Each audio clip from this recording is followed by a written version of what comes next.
Goizetan izpilu parean arro irrie itean eme oldarkorretan negarrari beldurrik ez dioten gizonetan. Gaztetatik persekatu zuen ametsa, errealitate bihurtu zuen liburu honetako protagonistak, eta harria bidelagun izateaz gain, paraje berde honetako jaun eta jabe bilakatu zuen, ametsak ez baitira bakarka sortzen.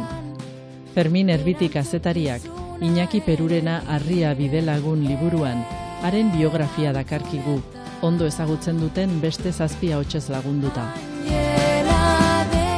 Kazetaria Fermin euskaltzain urgazlea, Nafarroko kontu ganberan be arduradun lanetan, eta liburu bastante idatzitakoa. Bai, batzuk, hortzi beratzi uste. Gai ezberdinak. Bai.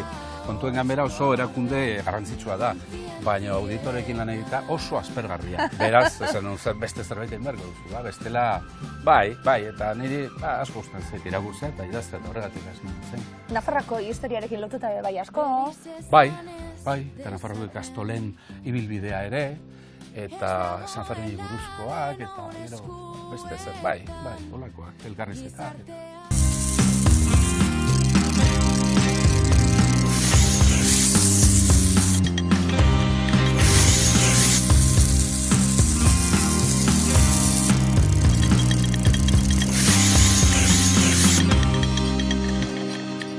Eta gure herriari buruz berbetan hasi, eta Nafarroan pertsonaia handi bat baldin badago, behitu non gauzen, Aitchen omenez egindako txapelaren azpizen, Iñaki Perurena, dakarzu liburu baten. Zergaitik bera, Fermin? Bai, Iñaki Perurena pertsonaia oso maitatua da, Euskal Herri osoan, oso errespetatua, eta oso berezia, esanen nuke. Eta nik uste dut, olako elkarrizketa bat merezi zuela, badakizu, elkarrizketa laburrak asko egin dizkiote, eta era askotakoak, baina esaten duen gizon honek beste zerbait merezi du. Eta hortarako, liburu formatuan ikusten dut oso interesgarria dela. Elkarrizketa luzea nahi duzun arte, eta ematen duen eraino eraman dezakezulako elkarrizketa, eta horregatik sartu nintzen saltza honetan, Iñaki ere sartu zen, noski. Elkarrizketa formatuan dator, nola osatu zenuen, gero badaude bai, bera ezagutzen duten hainbat lagunen pintzeladak berari buruz eta bar, nolako egitura dauka liburuak? Bai, elkarrizketak hartzen du, liburuaren zati nagusia hori da, eta gero bigarrenean nik esaten nun, gizona oso poliedrikoa da, saltza askotan ibilitakoa, nola egin gizon honi erretratu bat, ezta? Nire naizain margolari ospetsua, hortarako, esan ni saiatuko naiz kuadroa behar bezala egiten, baina beste batzuek osa dezatela hori, eta horregatik, Iñaki ezagutu duten batzuekin hitz egin nun, eta haiekin ere, haien testigantzak nolabait ere, horretarako balio izan du, ezta? Kuadroa osatzeko eta txukunago uzteko. Osatze alde horretara, herria, haurtzaroa, bere biografia, bere bizitza, bere familia, baina lortutakoak, izan da oso gizon mediatikoa, Euskal Telebistan be urte asko egindakoak, arraldeko alkate moduen Goenkalen, atalka berezi izan duzu liburua bai. Bai, noski, haurtzarotik hasita, hasieratik hasita, haurtzaroak guztiok markatzen gaitu. Nik jende askorekin hitz egin dut, psikiatra, psikologo eta guztiek gauza bera esaten dute. Izugarri markatzen gaitu haurtzaroak, eta hortaz luzatu ginen, eta gustoraritu ginen hortaz solasean, eta gero kirol munduan egin duena, zer ez du egin, dena bere kirola, harria soketa, irauli egin zuen, baina gero baditu beste, zuk esan duzun bezala, ETB-en, baina ez bakarrik ETB-en, eta zinean, eta bat tokitan gero gure enbasadorea ere izan da, euskal kulturarena, garai batean, agian ETB ere sortu gabeko garaian, eta Madrilgo Telebistek, telebista bakarrak zuen, begira, zenbat milioika ikusle eta euskaraz, Nafarroa euskalduna zela esanez, eta hori ere garai hartan hark eragina izan zuen. Oso gizon mediatikoa eta oso berezia, poetikoa ere, oso autodidakta, hori ere azpimarratuko nuke, eta beraz oso gizon interesgarria. Eta orduan horretaz guztia zitzen du, baina ez bakarrik horretaz, aizu, Iñaki, zer da zoriontsu izatea, holako galderak ere, eta oso tipo interesgarria iztun ona eta sakonez. Liburu irakurterreza, liburu politxe, etxien eukitxie gustatzen den liburuetako bat, eta esango nuke edonorentzat baliogarria, ezagutzen dutenentzat, eta ezagutzen ez dutenentzat be bai, bitxikeria eta anekdota askorekin beteta datorrelako. Bai, berso batzuk ere. Bai, begira, eta ni saiatu naiz irakurterreza egiten, noski, baina euskara sekula edo ikastola utzi zuenetik lagun batek esan zian, jo, ikastola utzi nire ez dut deus irakurri euskaraz. Uste duzu gai izan, bai, gizona, nola ez? Bai, alde hortatik, beti elkarrizketak erresagoak izaten dira ere gurtzeko, eta hori zaindu egin dugu. Bai, alde hortatik, eta bat iztun ona denean, gero idazterakoan ere askoz erresago izaten da, gero hor islatzeko, ez da, bai. Bueno, ze luxu guretzape bai, gure lantaldarentzat, bertora etorri, liburuaren aitzakian, Fermin eta Iñakirekin hitz egingo dugu. Hori da, bai. 10 minutuan 3 jasoaldi egin nituen. Eta argi dago bai, ura mugarria izan zela. 300 kiloko harria altxatzen zuen lehendabiziko harri jasotzailea nintzen. Hark oihartzun handia izan zuen, Euskal Herrian ez ezik, kanpoan ere. Iñaki Perurena, harria bidelagun. Titulue argi zegoen, Fermin? Bai, oso argi zegoen. Iñaki Perurenak guztiok dakigun bezala gauza asko egin ditu. Baina harria behar genuen, eta bidelagun, azken finean hori izan da, ezta bidelagun izan delako harria, eta izanen da, hemendik aurrera ere, nik uste. Iñaki, ze gustatu eder hartu dugun, liburua irakurtzen? Bueno, orduan, merez izan du egitea, Ferminek egin duen lan hori, ez? Bai, harrika asko ongo dira, baina bai, harri hori bidelagun, eta hainbat garaietan, hainbat modutan, eta orain ere harri artean gaude, eta nik hemen ordu asko pasatzen ditut. Eta egi esan behar baldin badut, gozatu ere, bai, amestu, eta hauxe egin behar diat, eta hauxe bukatzen dudaneako bestea. Badauket lan pila bat sekulan egingo ez ditudana, eta nik uste hori ere politia dela. Hala ere, nola ikusten da, norbere bizitza kontatzen hasita, gauzak egin dituzulako, gauzak gertatu dira, baina orain atzera begira jarrita, zema gauza izan diren, da zema gauza garrantzitsu izan diren mundu osotik ibili zara, zema jende ezagutu duzun, mugarri be bai, zure kirolien, zelan ikusten daudana, zeuri buruzko liburu, zeu zara, Iñaki, zelan hartzen zu daudana? Gauz bat esan behar izut, nire osaba, Martin Gartziarena horra aipatzen du Ferminek, eta aizkolari txapelduna bere garaian, eta nik ezagutu nuenean, hola, hitzeiteko moduan, jaurtetan aurrera joan azegoan, eta egia alda hori, eta bueno, eta lotxa ematen zion gauzako esatea, eta niri ere pixkoat hori gertatzen zaitoan, ja, bueno, zerbait egin baldin banuen, bale, batzuk ongi, besteak gaizki, baina pasata daude, eta ez da buelta gehiago materik, ez? Bueno, atal ezberdinek, eta hasieran Ignacio kalean sorturiko mutiko baserritarra, berbetan egon gara Fermin eta Bizok, ze argazki ederrak dauden liburuen, zeure artxibo pertsonalekuek asko, bazara gordetzekuek kontuek, Peruarren ibili gara ikusten da baietz. Eta nik bai, banuen zaletasun hori, eta baziren argazki gehiago ere hor galduta eta pena edukitzen dut, ez? Baina, hasi nintzen gordetzen, eta baita ere egindako saio horiek apuntatzen, eta, hori ongi etorri zaigero, bai, politia izan da, bai. Leitza, orduko leitza, gaur egun leitzan jarraitzen zu? Bai. Zelan gogoratzen zu? Atera kontuk leitzan industria etortze horrek sekulako iraultza eman ziola, ez leitzari bakarra, inguruari.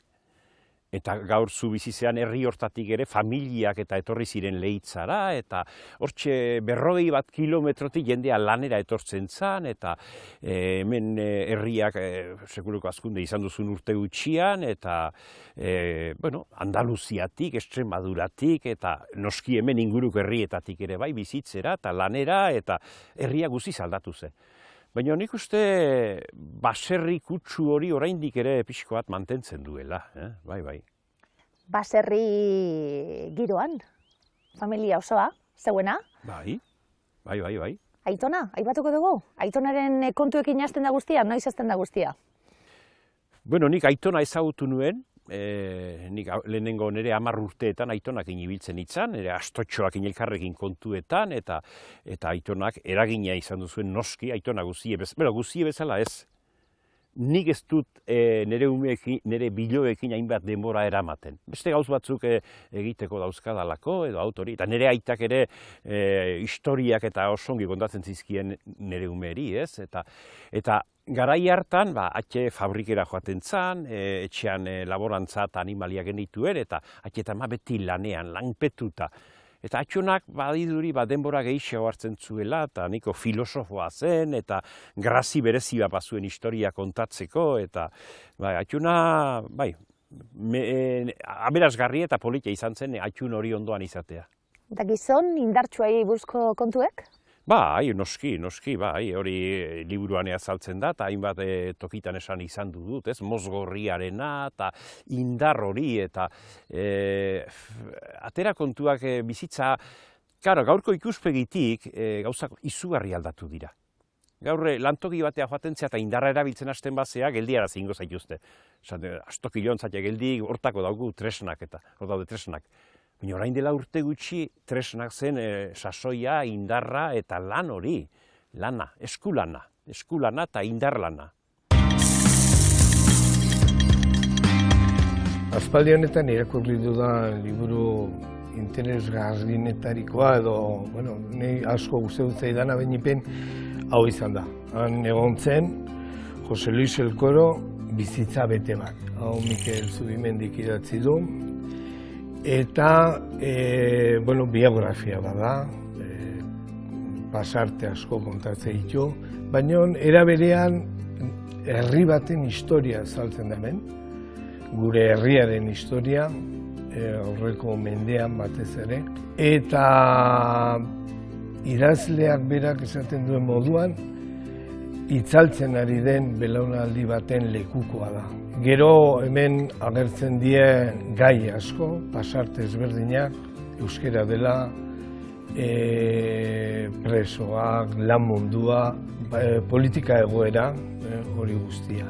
Eta bere emazte Amerikarmenek atal batean esaten du antropologikoa dela, ezin dula gehiegi esatea izango litzakela, baina oso baikorra azaldu da bere bizitzan eta bere erabakietan. Erabaki ausartak hartu ditu, eta hori da ni neuk azpimarratuko nukena. Oso ongi kontatu, atsegina da, eta eskintzeko bidea ematen duen liburua. Era berean, aprobetxatu nahi dut, orain dela urte terdi, hemen talde batek, pentsatu genuen literaturari, letra munduari, bidea eman behar geniola, herriratu egin behar genula, eta zerrendatu genituen hemen herrin bertan libururen bat publikatu zutenen, ez danak idazlek, baina idatzi zutena. Batzuta itzulpena dire, eta ateratzen ziren 30. Eta esan genuen, altxorra handia zela, erakusteko modukoa zela, eta bakoitzari eskatu genion zatitxoren bat, bere lanaren zatitxo bat.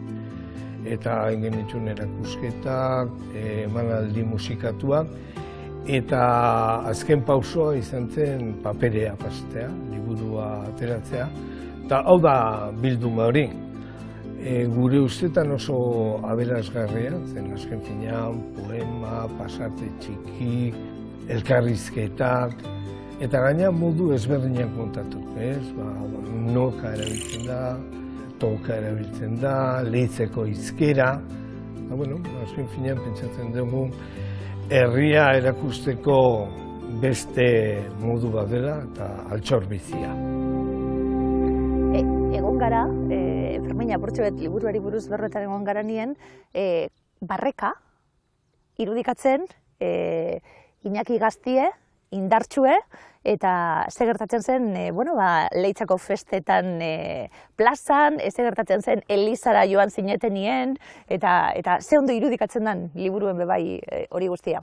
Bai, nik uste batetik haurtzaroaren garrantzia, azpimarratuko nuke, baina gero beste kontu bat oso bitxia da, 14 urtetan Leitzar batek esatea nik harri jasotzaile izan nahi dut hori oso harrigarria zen. Hemengoak pilotariak ziren, edo aizkolariak, eta tema hori ez da, urtain boskelari famatu izan zen, baina urretik harri jasotzailea, eta urtain harri jasotzailearen irudia 14, 13 urtetan ikustea, eta hori ikusita berera esatea, hori egin nahi dut nik.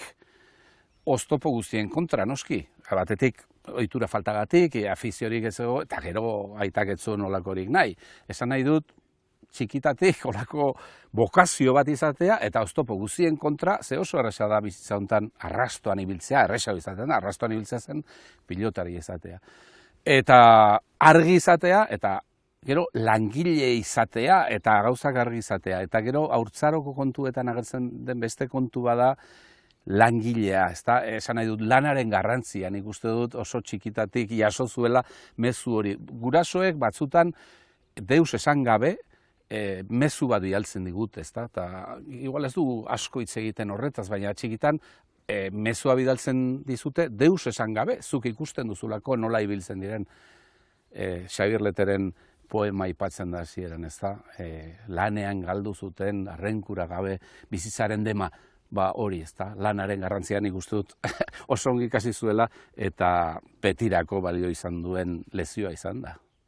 Baita, garai batean, Fermin ontsa esan duzu bezala, saltzen zizuten mezu hori lana egin behar da. Eta atzeneko rubrika izaten zen, hori langilea da. Horrekin ja bazidurien dena esana zegoela eta egin zezazken hankasartzeak barkatuta zeudela bezala, ez? Lan hori, bueno, bai, hori hola zen, garai hartan hola zen. Autodidakta, esan dugu, egutegi baten, gasolintegi baten urtain ikusi harriarekin, harria altxatzeko irudi hori eta gogo hori sartu, baina Iñaki zenbat lan egin duzun, eta ikertu, zeure burua prestatu. Igual mesedetan izan da autodidakta izate hori ere, zeren bide bat jarritia baldin badaukazu aurretik, bide hartatik jarraitzen dazu, eta ez zaizu burutik pasatzen, beste bide bat hartu behar duzunik.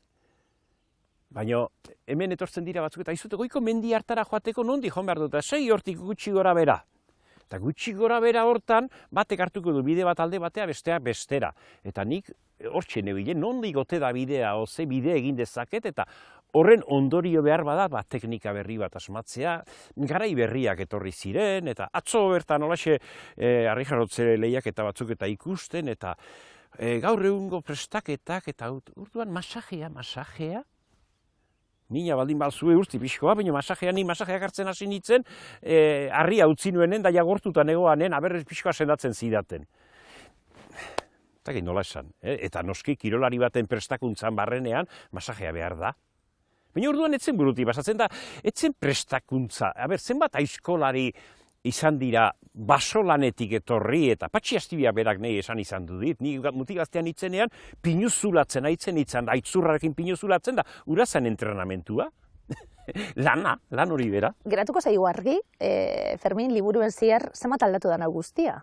Esaten dabilena, Iñaki esaten dabilena, beran gaztarotik eta hasieraietatik, gaur egun harria zer dan basabiltze bai, telebistan, oraindik eta harri jasotzailei buruzko programa bat egiten, zenbat aldatu da guztia, harria, Iñaki bada eredu horretan, eta segurazki guretzat eta publiko nagusiarentzat harri jasotzailerik ezagunena Euskal Herrikoa. Dudare gabe, harri jasotzaile gospetsuna izan da, baina bai, Iñaki Perurenak aldatu egin zuen, irauli egin zuen mundu hori, ezta? Batetik, apustuekin hasi zen, apustu batzuk egin, baina gero esan zuen argi, nire apustua da, harria behar bezala altxatzea. Eta gero, 300 kiloko harria altxatzea, eta garai hartako Euskadiko 6 ordu haiek, ez da, zertzen ura, eta 300-etik aurrera egin, eta kilo, eta esan nahi dut, eta ez hori bakarrik, esan dugu, autodidakta izan dela. Hortan autodidakta izan da, dena aldatu zuen, harria jasotzeko modua ere, harri jasoketa ulertzeko modua ere, baina gero autodidakta izan da hainbat arlotan. Hemen eskultura batzuk ikusten ditugu hemen, eta nola, hasi nintzen eta ikasi egin zuen. Netzat oso zaila da, batetik arrastotik kanpo ibiltzea, bizitza honetan zailagoa da, eta gero autodidakta izatea, edo aktore izatea, edo hainbeste saltzatan ibiltzea eta hor itziar alduntzinek dioen bezala. Argia izan behar da, gauza horietan guztietan, txukun ibiltzeko eta dotore ibiltzeko. Baina autodidakta nahi badugu eta ez badugu denok izan gera. Eta gera. Atera kontua bizitzak ze aldaketa deraman urte gutxian.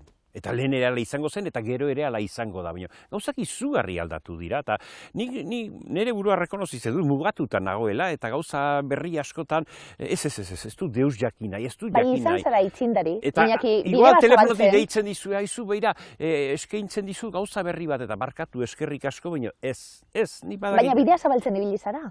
Bueno, Harri handiaren alde. Bueno, baina behiratu, konversazio baten hasten geranean harri kontu eta zeinbat jendekin eta igual momentu baten esaten diu buruari, gauzak nola aldatu diran.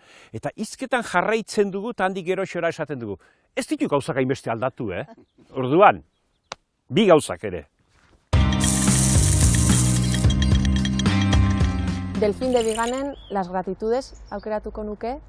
Egia da momentu batzuetan gogorra egiten den novela bat dela, baina era berean, eskerrak bihotzez edo sinceridadez emateak ematen duen bakea, ez? Eta batez ere, Miska protagonistaren bere bizitzako azken egunetan ematen dion bakean, sakontzen du, eta uste dut, momentu gogorrak biziarren liburu interesgarri eta arin marintzeko modukoa dela. Carlos Katenako zarren Estar con otro, asko gomendatuko nuke.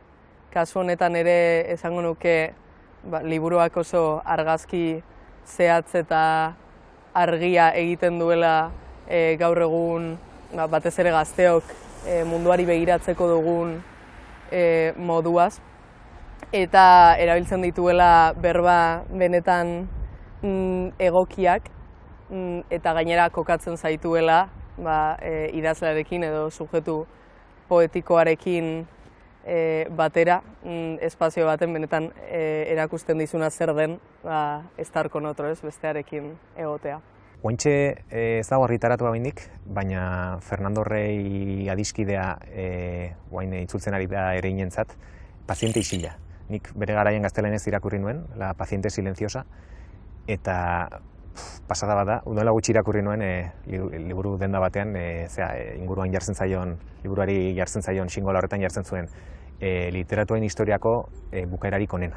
Piskat, exageratu iruditzen zait, baina pasada bat da, nolako twista egiten duen bukaeran, nola mantentzen gaituen tentsioan liburu osoan eta bukaeran nola jartzen duen dena goitik bera, zoragarri iruditzen zitzaidan. Eskura zituzten datu bakanak sinpleak ziren. Alicia baizik ez zuten aurkitu Gabrielen gorpuaren ondoan. Armak Aliziaren atzmarkak zituen, ez beste inorenik.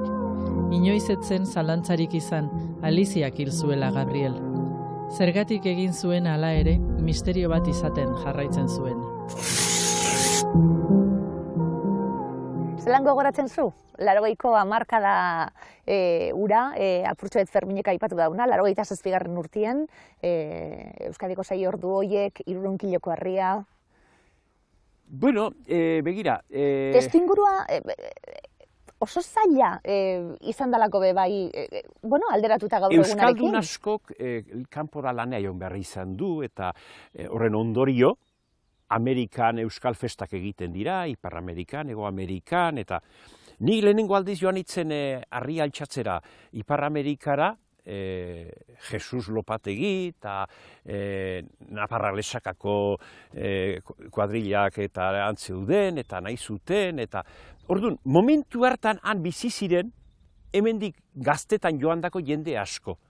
Eta haiek aizkolariak, harri jasotzaileak, eta ni ara joan itzen, eta antxatu nuen harri handi bat, eta burdina gainera. Baina gaur egungo jaialdi hoietan, neska gazteak eta joaten dira, zergatik gauzak aldatu direlako. Eta han antolatzen ari direnak ez dira Euskal Herriko baserrietan jaiotakoak, baizik haien ondorekoak. Eta hori nahi badut ez badut gauzak aldatzen doaz, aldatzen.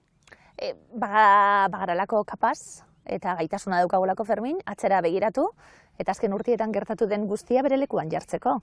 Eta ez bakarrik harriaren bidean, Iñakik eskaini diguna, Euskal Herriari esango dugu, edabidei, egoerari, badaukagu gaitasuna atzera begiratu, eta esateko, ze gaitasun izan duen gizon honek, bueno, bideak zabaltzeko alor askotan. Bai, nik uste dut, begira, Nafarroan gaude, Nafarroa arragoa, Xabier aipatu du, begira, leteren aipamenaz, Nafarroa arragoa, Tuteratik, Zugarramurdiraino, eta Iñaki toki guztietan ibili da. Eta toki guztietan gizon errespetatua, eta ez bakarrik errespetatua, nik uste dut maitatua izan dela toki guztietan. Eta gero, beste gauza bat nik aipatuko nuke euskal kulturaren eta euskararen enbasadorea izan dela, eta hori ezagutarazi du. Garai batean, telebista bakarrak izugarrizko eragina zuen garai batean, Nafar euskalduna naiz, eta hemen kantatzen dut, eta bertsolaritza, eta hori dena, eta nik uste dut hori garrantzitsua izan dela, batez ere, oso gizon mirestua eta maitatua delako, eta orduan alde hortatik Nafarroan euskaldunok eta euskaltzaleok garai zailak bizi izan ditugu, eta alde hortatik Iñaki Perurena, bueno, gure aldeko gizon bat izan da, eta enbasadore oso ona dudarik gabe. Bai, baina nik 300 kilo jaso nituenetik, 40 urte ja pasatu dira. Atera kontuak ondela 40 urte zeuden komunikabideak eta gaur daudenak. Zenbat telebista, autonomikoak, pribatuak, mobilak, internetak, gauzak izugarri aldatu dira, eta orduan arrakasta izatea behar bada erreztxoa ere bazen. Telebista bizten zenuen ozgailua bezala, berogailua bezala. Piztuta han ematen zizuzena hartu beharra zeneukan. Gaur berriz, butakan jarri, mando hartu, pipi, baina horregaitik zein zailagoa agertzie be bai, eta pertsonaia izatie. Danantzat lekue baten, ona joan beharko zen. Baina begiratu niretzat idolo bihurtu zen argazki hartako harri jasotzailea, Urtain. Urtaini buruz gaur ere zenbat hitz egiten da. Oraindik dokumentalak, liburuak, Urtainen aipamena ateratzen da. Begira? Eta ni baino lehenagokoa izan zen ura. Esan nahi dizut, Urtaineri buruz asko idatzi zen, argazkiak, aldizkariak, telebistako programa, zenbat eta zenbat. Etzen erreza, Iñaki? Bueno. Agertu zinen, eta sasoiko anekdotaz beteta dau liburuet, hori ere azpimarratuko nuke, esan duguna, irakurtzien zier, aratona eta jende askoren izenak agertuko die, eta bizitako kontuak eta, zenbat leku, zenbat jende? Bueno, nik Fermini berari esan izan du diot, eta nik uste liburu hortan niretzako behintzat ukitu nagoena dela nola marraztu duen haurtzaro garai hori. Haurtzaro garaia, eta nire haurtzaro garaiak beste garai bat. Eta nirea bezala antzekoa beste jende gehiagorena ere. Eta hori irakurtzen hasten zeranean, beste garai bat. Badirudi oso urrutikoa dela eta ez da hain urrutikoa. Baina nik uste hortan egin duela lana eta horixe dela niri behintzat gehien iritsi zaidana. Zoriontasunaren meritu hori, konformatzen jakitea, esango dugu, edo askorik ez eskatzie bizitzari, izan aldala, klabetako bat esaten da, hala ere gauzasko lortuta, Iñaki zer da zoriontsuen egin zaituena? Leitzako plazan entzunion atxona bati, oain dela, ez da git, 50 bat urte edo. Eta Jose Inazio, Xabier Orbegozo Arria honen atxonak esan zuen, biziontako aberastasunik handiena konformidadea. Hori bi modutara ulertu liteke. Konformidade hortan, hemen tokatu zait, hemen eroso nago, beste atzuko beki hongo dira, goza dezatela. Horixe, hemen tokatu zaigu, irur hori hemen biltzea, eta hori da, pixka bat, tokian tokiko eta garaian garaieko, eta neguan hotza eta udan beroa, baina hori aldatzerik ez dago, eta hori hola da, pixka bat hortik. Familia, ederra? Etxie, ibilbidea, zoriontsua izan zara? Bai noski. Aber da, zer da zoriontsu izatea? Hor galdera horri erantzuten den asko pasa beharko genuke, ez? Baina,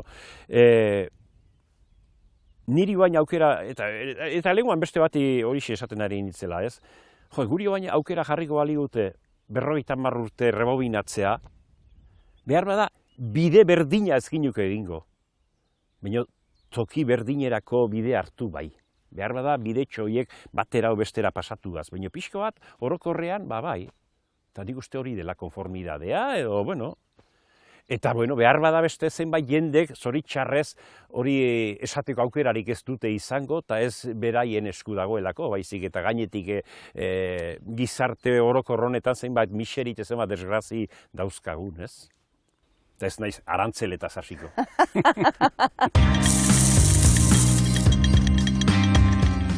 Letren inguruan gauza diferentetan ari den norbait, nolabait hanka bat kazetaritzan da beste bat literaturan.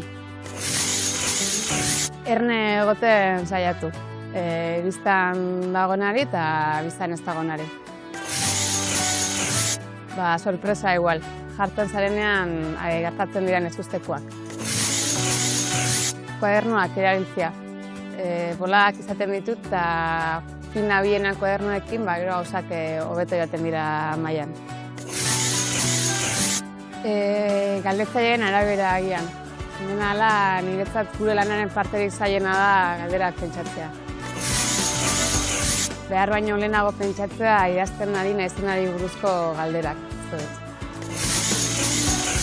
Aritzea, bera, teklaiatzeari beldurra galtzea eta testuak orrazten ikastea edo. Libe Goitia Artetxeren Fasfatun poema liburua, niretzat begira diferente eta fresko bat ekartzen duelako. Argi geratzen da bai, Nafarroako historiari buruzko Iñakiren jakintza, eta esaten gabiltzena apurtxu bet, bidea egin duena, aitzindari, gaur egungo herri kirolak ze aldaketa eman duten, baina bizirik eta indartsu, figura klabetako bat zalantza barik Iñaki Perurena izango da, horretan, hori lortzean. Dudarik gabe, herri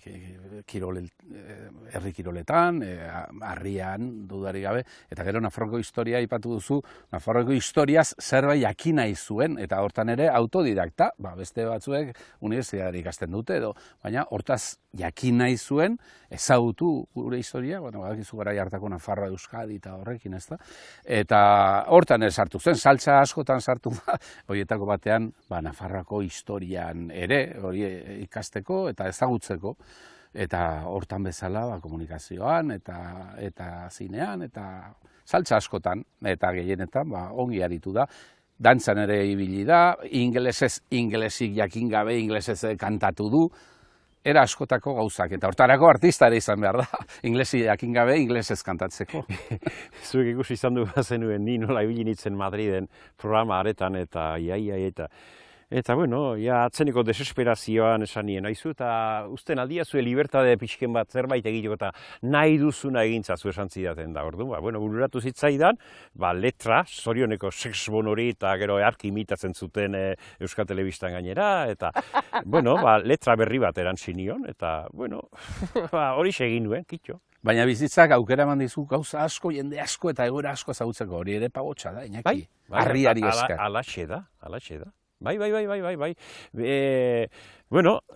Egun berean, toki ezberdinetan ibiltzeko aukera izan dut, edo bilatu dut, edo saiatu naiz, edo bizitzak hortara eraman hau. Eta esaten didatenean, ze lanpetuta, eta baina nik ze utzi behar dut. Askotan, hemen bisita bat izaten dudanean Peruarrin, eta jende multzo bat dago, eta gehitxo salgaudu eta, da, zuri esan behar dizut ez etortzeko. Zein esan behar diot ez etortzeko, etorri nahi zutenak hemen zaudete, egun hontan. Eta bizitzan ere hori da pixko bat, ze utzi behar dut. Nire eguneroko lanura, aukera bat eskaintzen didate, aukera hori interesgarria iruditzen zait. Ez esan behar diot, saiatu. Eta nik askotan emazteari esaten diot, gure seme txiki haure saltza gehi egiten sartzen da, eta zu holaxeko azinen esaten diot. Orduan. Poesia iraultza da. Edo nahiko nuke hitzak airera botaz harretan eureganatu, dio poetak, euskaraz den bainatzea galarazita bere lehen poema liburu saritu honetan. Epaimaiak lanaren heldutasun poetiko harrigarria nabarmendu du. Italiako Prozida uhartean bizi eta hazi den nerabea da Arturo. Ama ez du bizi eta gutxitan ikusten du aita. Eta hortaz, bakardadearen eta fantasiaren bidez eraiki du bere izaera. Ama orde gazte baten etorrerak ordura arteko mundua irauliko dion arte. Mutilentzako institutu bateko ikasleak dira Nik eta Charlie. Hasiera batean, elkar ezagutzen ez badute ere, elkarren ondoan esertzen dituzten unetik maitemenduko da Charlie Nikekin, aukera gutxi dituela dirudien arren. Kazetaritza eta bizitza. Kazetaritzan, bizitzan bezala gabiltzan, ziztu izien batetik bestera etenik gabe, motz eta presarekin. Eta azken finean, ugolde batek, informazio ugoldeak harrapatuta bizi gara. Da niri asko uzten zait irudi bat, ugoldearena. Ze gertatzen da benetako ugoldekin? Harrigarria badirudi ere, lehenbiziko arazoetako da, urik ez dagoela, urez gainezka dena, eta edateko moduko urik ez. Ez dagipa, ez ote zaigun berdintxu gertatzen informazio ugoldearekin. Beraz, 20 segunduko bideoa ongi dago, txioka astea ongi dago, baina nik uste du bestelago kazetaritza ere behar dugula, ziztu bizian dabilen mundua ulertzeko, agian kontrako egin beharko genuke. Hausnarketa gehiago, lasaitasuna, patxada, eta horri arnaz luzeagoko kazetaritza esaten zaio.